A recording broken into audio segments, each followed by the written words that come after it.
This is the Enjoyer Podcast. I'm your host, James Dixon. I hope you're not all sick of hearing me say this because I'm going to keep saying it. 2026 is the ultimate battle for Michigan. I'm not going to stop saying that anytime soon. I'm not going to stop saying it until you start saying it. Until your kids are so sick of you saying it that they start saying it. Until their friends get so sick of them saying it that I think you get it. The preaching will continue until morale improves. The reason I harp on this stuff is because it's important.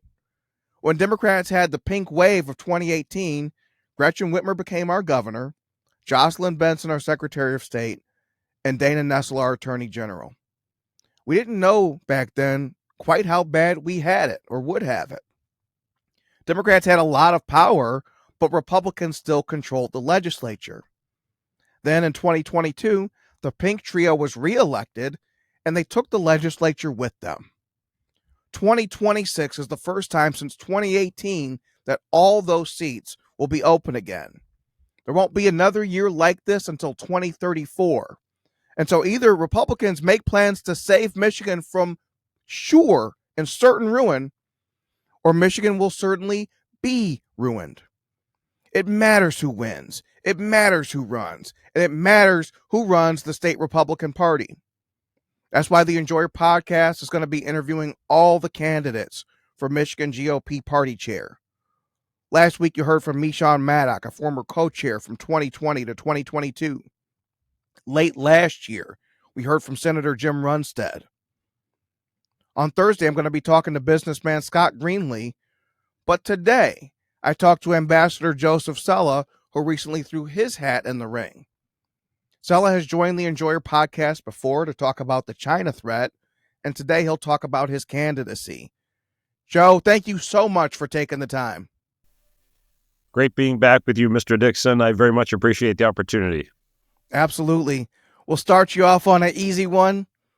Why run for Michigan GOP party chair? By my read of events, it's a tough job to get, and it's a thankless job to hold. The team wins, you get no credit. If the team loses, you get all the credit. Why? Why do it? Yeah. Well, throughout my life, I've had clarion calls to do a particular thing at a particular time for a particular purpose. This clarion call is that looking at the state of the Michigan Republican Party, it needs a leader that has the vast experience across the political, public sector, private sector, and nonprofit sectors. All that is involved with managing the day-to-day affairs of an entity that has suffered mightily in the past few years, and rebuild it. Things were poured and solidified, and the pilings set by my former ambassadorial Peter Hoekstra, but it is time to rebuild. And as you led off your podcast with the wise admonition, 2026 is a battle royale, and it would be unconscionable to keep armaments off the battlefield as we have in the past. President Trump's beautiful victory in 2024 left a massive fulcrum for the grassroots to mobilize, fight, and win in the key seats. Really beginning, there's, you could say, a preseason for the 2026 election cycle. It is. To replace Senator Michelle McDonald Riven in the 35th. That's Bay, Midland, and Saginaw counties. And those counties went for President Trump 54.8%. The district did not, but I think that's gettable. So with the right candidate and the right troops deployed, that is a great opening battle. Come what may with that battle, it's spring training for the battle royale that begins at the top with the Senate seat, 3 statewide, governor, secretary of state, and attorney general, and then obviously the Michigan legislature, the congressional delegation, and everything down below, right down to the local level. So the battle is upon us. And out of the candidates running, I have the most seasoning, and really also to a benefit above the fray that has been within the Michigan Republican Party for the last 5 years. And as an outsider, I bring a horsepower necessary, tenacious work ethic to get the very important work done in the 2026 midterm. You talked about that, these hard times in recent years. And, a guy I'm not unused to, it's not unusual for me to criticize this guy, Craig Mauger at the Detroit News. But when he was doing his stuff on the Michigan GOP under Christina Caramo, I think his work was misunderstood. I think it was an actual honest search for truth where he's saying, well, wait a minute, man, just a few years ago, Michigan Republicans had the governor's office. They were rolling. This was a powerful party for many decades. How suddenly are they not able to pay bills and do this basic stuff? I think he was asking the questions we should have all been asking, but because Republicans are kind of attuned to viewing that criticism as partisan in nature, we didn't see that there was a real concern underlying it. He was literally noticing that the Michigan GOP was falling apart where it once used to be strong. Correct.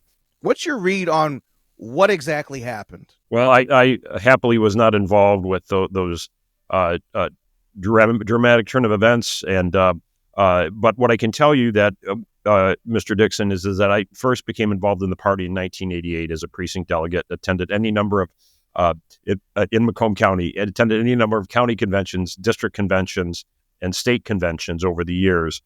And throughout the 90s, I mean, Governor Engler was first elected in 1990, ran for 3 terms.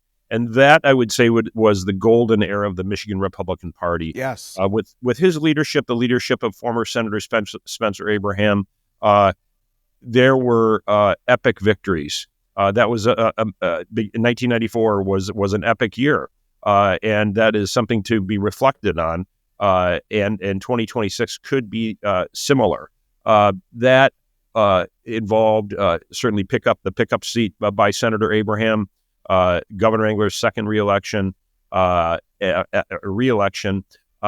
then you had the Michigan legislature wrested from parity with the Democrats to outright majority. Right. Candace Miller defeated 40-year incumbent Dick Austin from the Secretary of State's office, and then you had the House of Representatives in D.C. flip from Democrat control for the first time in years. So. That is exemplary of success in a midterm, and should be turned to rather than having something like the 2022 election happen as a midterm, which was a debacle. So I would say that you need strong leadership. Governor Engler, Senator Abraham provided that, and you need a strong chair. And really, the governor is a spiritual father, more or less, of the party, and he was served well by various chairmen. But I would say that that was, I would say, the apex. There were some good years. I mean, certainly 2010, without getting into too many details, but successes were had, 2010 being one of them. And it's really a moment to really set it on a plane to a trajectory that has the best practices, the professional-facing, forward-facing presence of the party, and also the professional internal operations. I would say the last 7 months with Ambassador Hoekstra have been challenging. He did a lot in 7 months, amongst great difficulty in navigating some tense times. I don't envy him, but the footings are poured, the pilings are set to really build it up with some fundamental reforms from the front office to grassroots engagements, equipping the grassroots with important technologies and tactics and strategies, education of them, engagement. Many are kind of thirsting for that. Database management, to donor engagement, and a lot is left on the field with both of those, and it's critical. I mean, considering that the party's about $250,000 to $300,000 in debt, that would have to be tackled immediately. while simultaneously getting laser beams on the critical 35th Senate district that I do think is winnable with the right candidate. Absolutely. Please, you've mentioned it as well. Talk about the ultimate battle for Michigan. Talk about 2026. I just need people to understand. And the reason I keep going back to 2018 is I don't think we understood how crucial it was. Yeah. We going into 2018, we'd been on the right side of that trifecta and had all the power, and Republicans, govern fairly responsibly, and maybe there was a belief that tradition would continue, that it kind of didn't matter who ran Michigan, and now we see how much it does matter, and they've dug us into a hole. Like, if nothing changes, Michigan's going to be running on solar panels and windmills in 2040. Yeah. They've dug us into a huge hole that if we don't get proper management, we can't dig out. Right. Yeah. So to the battle royale of 2026, I think it's a great opportunity. The Republican Party has a strong brand right now, established by President Donald Trump and his resounding victory in 2024. And you already see the Democrats hearing footsteps. From the top, you hear David Axelrod, Van Jones, James Carville saying anything from, "We are not connecting with everyday people."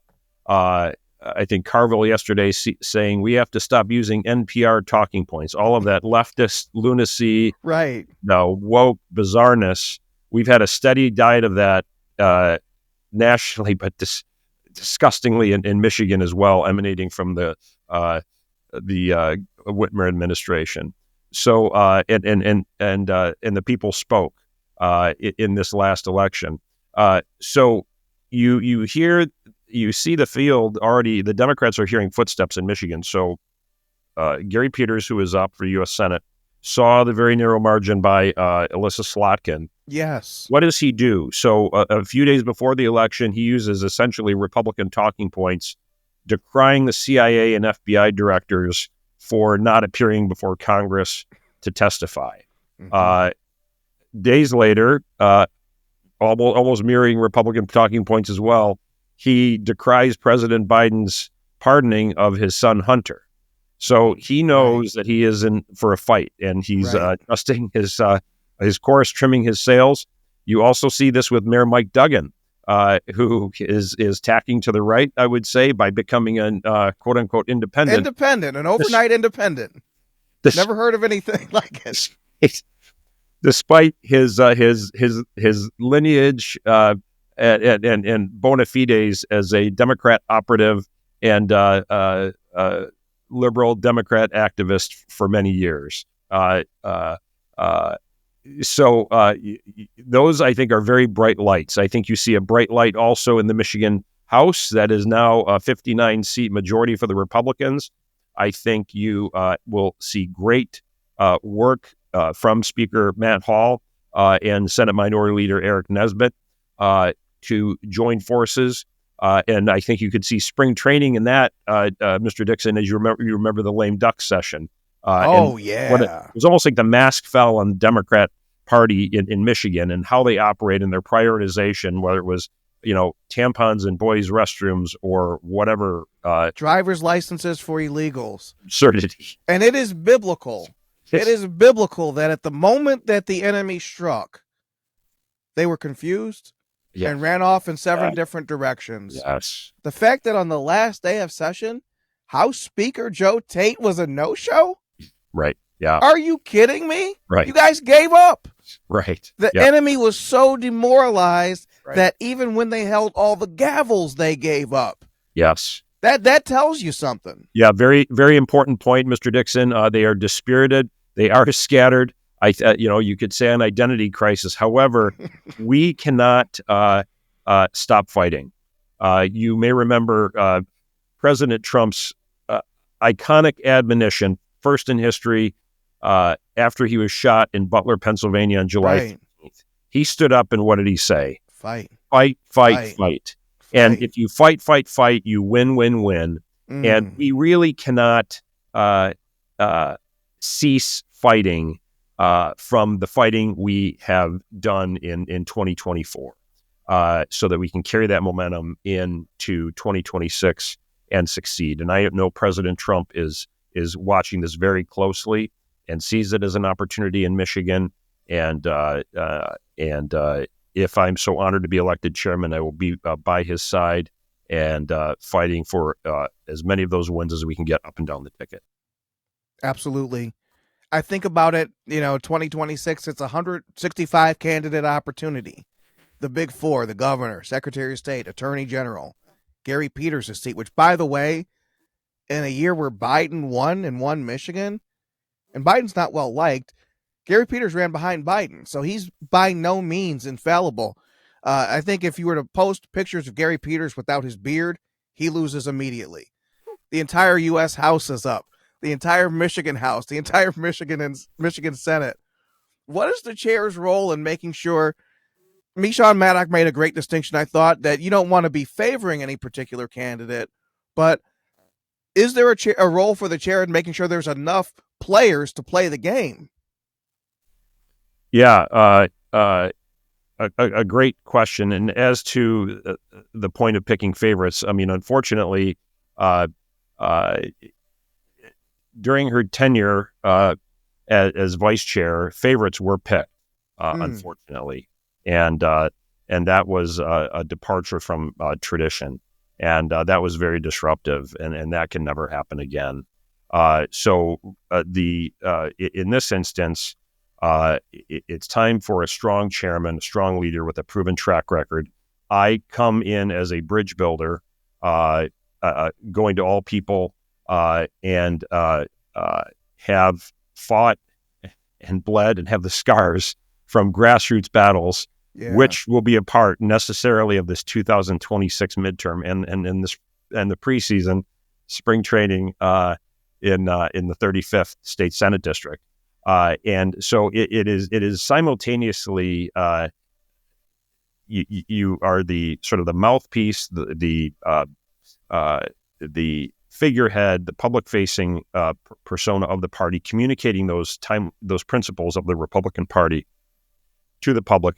But really, it has to be, again, professionally facing.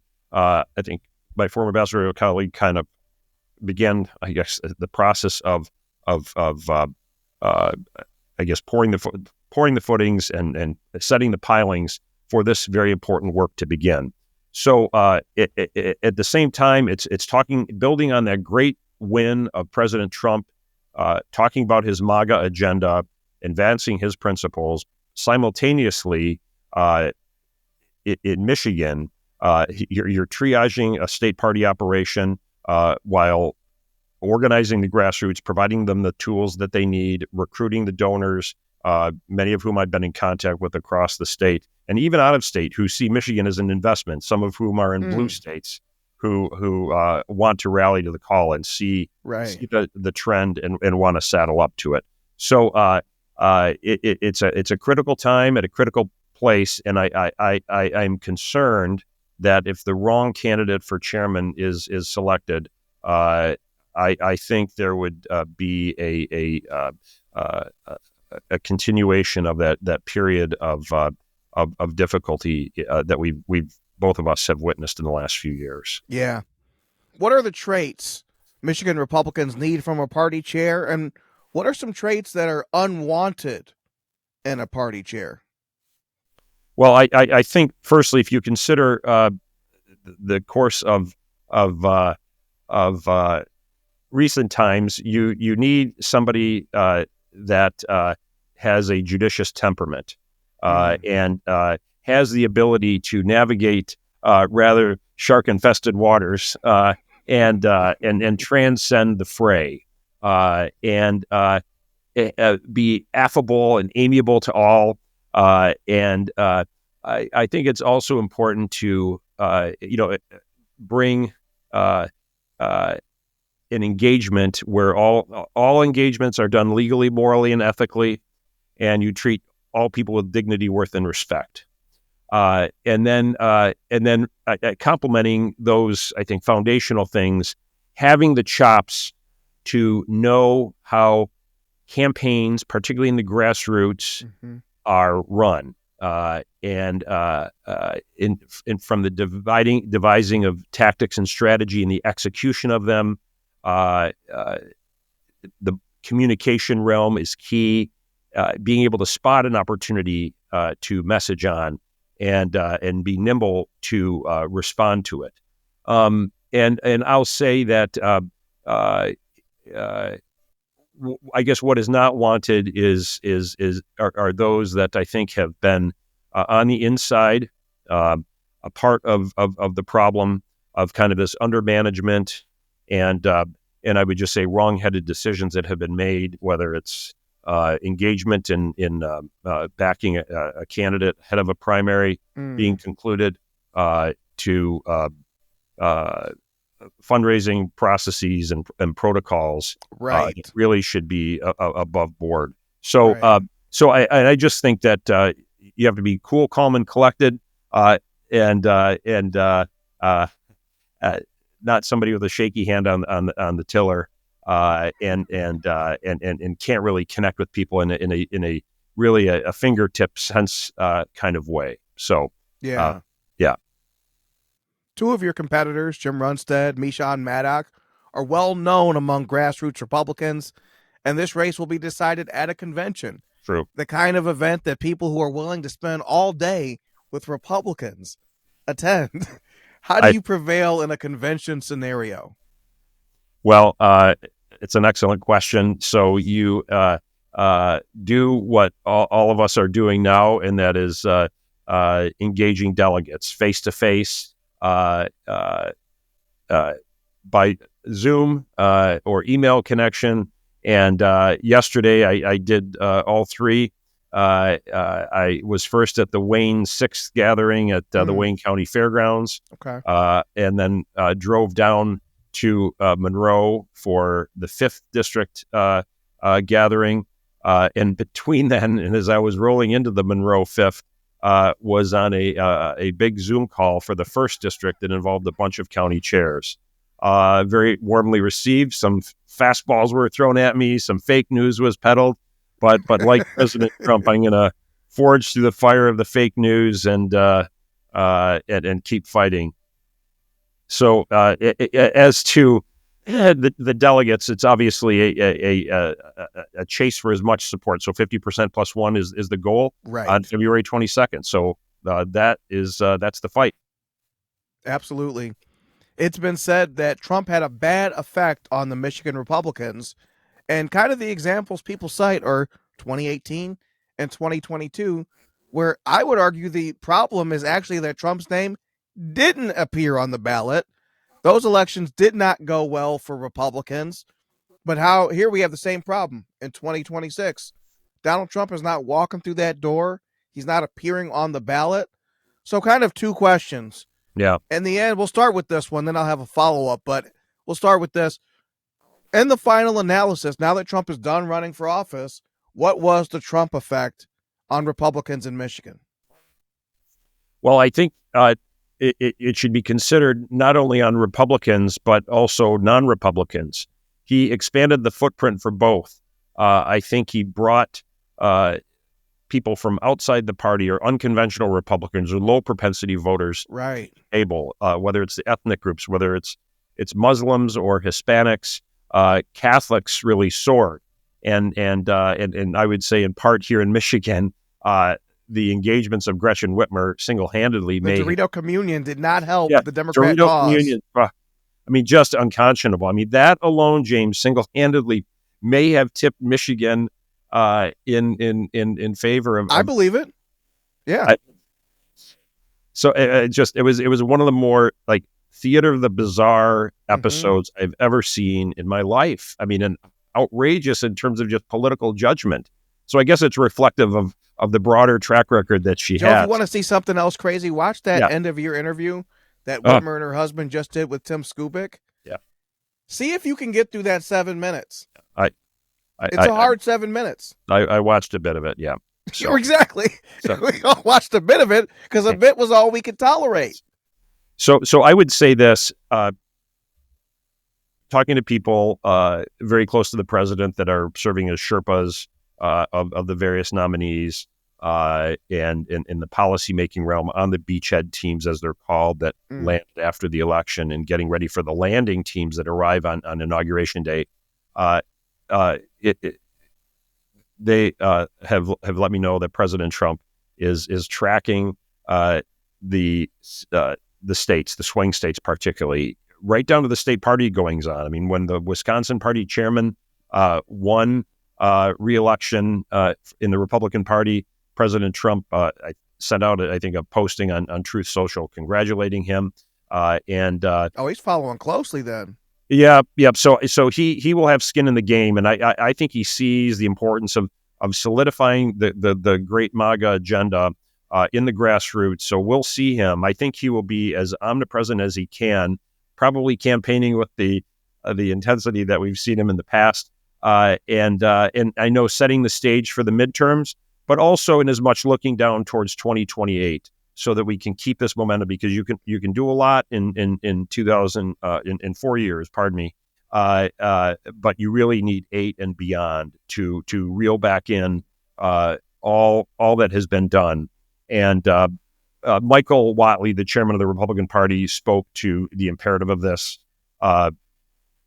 the other day in a Fox News interview, and again pointing to the president's engagement. So I think Michigan is ripe, and it's imperative for the next Republican Party chairman to hit the ground running even before day one begins, to again begin retiring that debt, restoring order, and rebuilding it, and making the Michigan Republican Party great again, which I will do if I'm elected chairman. How can 2026 be different than 18 and 22 when Trump's name also didn't appear on the ballot? So you just mentioned Trump had great ability to draw out the low propensity voter, but then, as I hear from volunteers, they would say, someone would come into a sign shop and say, let me get a Trump sign. But it would be almost pulling teeth to have them grab a Rogers sign or whatever the congressman was in the district. That affinity didn't necessarily travel down the ballot. How do you make 2026 work when Trump's name isn't on the ballot? Well, midterms are can be good. They can be challenging. So I would say that there is, I think, a deep and broad reservoir of goodwill out there for President Trump. And I think he's going to seize on that, really beginning on January 20th, with some very bold things that will, I think, make the heads of people spin. So I think it is imperative for the Republican Party to build on that goodwill. And still there is a deep, broad, fast-moving river of discontent of all of the woke lunacy and leftist groupthink that will be used to that can be used, should be used to recruit candidates, motivate candidates, and serve as a contrast with those that they're challenging. So I think it's very important to find those candidates that support President Trump's MAGA agenda, and have them, I think, fight with great ferocity, using, again, some of the tried and true, but some yet oncoming techniques in terms of voter identification and driving the vote out. There are some very good successes in the state of this, in the grassroots, and that just has to be replicated. So I don't think he's going to let the momentum go, and nor can the next chairman of the Michigan Republican Party. That really should amplify his win in 2024 to all the electorate, and expand that footprint. And I can tell you, in my travels, in engagements with the electorate, staunch support for President Trump, but they're kind of thirsty for direction in the party. They're kind of disgusted by the chaos, and they just want regular order, normative leadership, visionary leadership, tenacious work ethic, and just get above the fray and beyond it, and start fighting and winning. And they want to see a leader do that has such a track record. And I will bring that to the chair if I am so elected.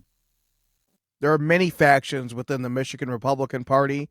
I mean, you even have a party like a county like Macomb, where there's like the NWO Wolfpack and the black and white. I mean, you got factions within factions.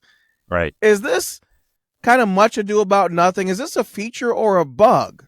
Yeah, great question. Macomb is my home county, still very much Trump country.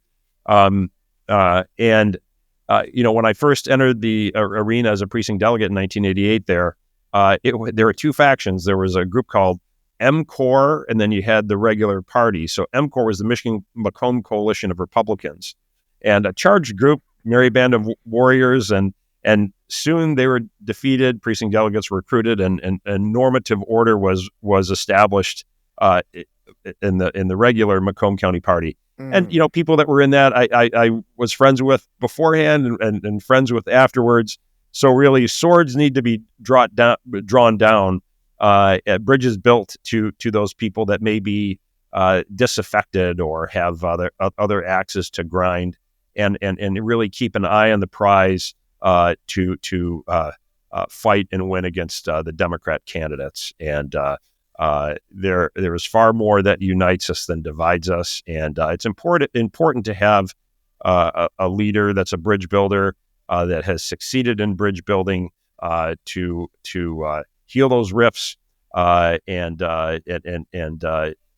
both has the humor and the humility and the courage to navigate those waters. That is a very special skill set which I would bring to the table. Yeah. In my study of, 21st century Michigan, looks like candidates don't just win. You need to pair a candidate with a ballot initiative. Kind of the only counterexample I can think of is 2006. Dick DeVos runs for governor. There's also a ballot initiative to ban affirmative action. That passes, but DeVos loses. But Granholm wasn't incumbent, so it wasn't quite strong enough to pull someone across against an incumbent. Right. But what kind of ballot initiative is needed in 2026? And is that something the party should have any role in, or is that just total grassroots, or what? Yeah, I mean, I guess it depends. I think the track record of ballot initiatives have not produced the greatest results, I would say, for Michigan. No. And you now see Attorney General Dana Nessel talking about the legislature putting on the ballot an ethics rules for the legislature, which, I mean, no one cares. That's not a right. matter for the people. Right. So, and then in that scenario, I mean, if you look, you get the millions of dollars from out of state, California, Silicon Valley, Texas, very liberal people that fuel these things. And where could that end up? I mean, it's kind of this ideological driven, we know best. And it has led to complications, I would say, in the last several years, any number of these ballot initiatives. So I just think there is really no particular, it's not a partisan thing. So I think it's just let it go on with the grassroots and the people. I think if it does happen to intersect with Republican Party principles, then we see it, not necessarily saying that it's worth our time or focus to endorse or take a position. I think it's a wait and see thing, but because we cannot keep our eyes off the prize, we have to keep the laser beams on finding the good candidates, providing training for them and the support for them to get elected and defeat their Democrat counterparts. That has to be the singular focus. Yeah. I've heard a lot of talk about fundraising and what the chair needs to be able to do to fundraise, but it's actually not uncommon for Republicans to win even when they're outspent. Ultimately, politics isn't about money. It's about votes. Right. Nobody in America registers more voters than a Scott Pressler, this guy down in Pennsylvania, very popular on Twitter. Whether it's Scott or someone else, how do you go about getting out the vote? Like those low propensity people, how can those people be reached? I mean, it's almost, you'd think it would be an easier sale to make. No, Donald Trump is not on this ballot, but your family's future is. Right. It almost is like people respond more to the support the guy you like then support the kids that are yours. How do you get people to understand the gravity of what's about to happen, even when Donald Trump isn't there to say, vote for me? Right. Well, I think as far as the fundraising is concerned, it's important. I think what's also important in terms of the funds raised is the management of them. So I think you really need best practices of a front office operation in terms of how that money is spent. You have to be a very responsible steward of that, and then how that money is then engaged with the candidates, whether it's a direct contribution or in-kind contributions. All of that has to be very normative and orderly to make contact. So that's sort of the paid financial side of things for getting out the vote, voter education, advocacy for the candidates. Right. But there, when it comes to the grassroots and looking at 2024 and the successes, I think there's some proof of concepts out there, such as Mr. Pressler and the Amish in Pennsylvania. A good number of Michigan Amish as well. Yes, I contacts with them in southern Michigan, and they were engaged. Happily to see that. But just looking back at a little bit of history, I think that can help drive this is that after the birth of 527s in the year 2000, there was unregulated money, unlimited contributions from individuals and corporations that then you fast forward, that really opened it up to other entities other than the party. After Citizens United in 2010, this constellation of organizations were born, and we see some in Michigan.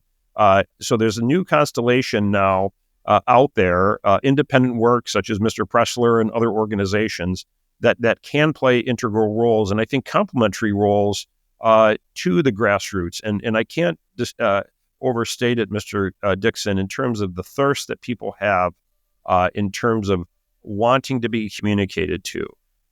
What can we do? How do we do it? What do we do? Yes, people are saying, tell me what to do, absolutely. And I'll do it. Yeah. So again, this has been an irregular time for the Michigan Republican Party, definitely on the downslope after years of successes and spotty moments here and there, and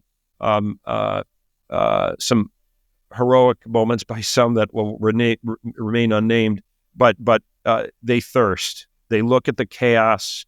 They look at the irregularness, and they know that golden age, again, I would say during the late 80s, early 90s, and into the early 2000s was there, ran the tables, and unfortunately 2022 really was a wipeout, and it is exemplary of what not to do.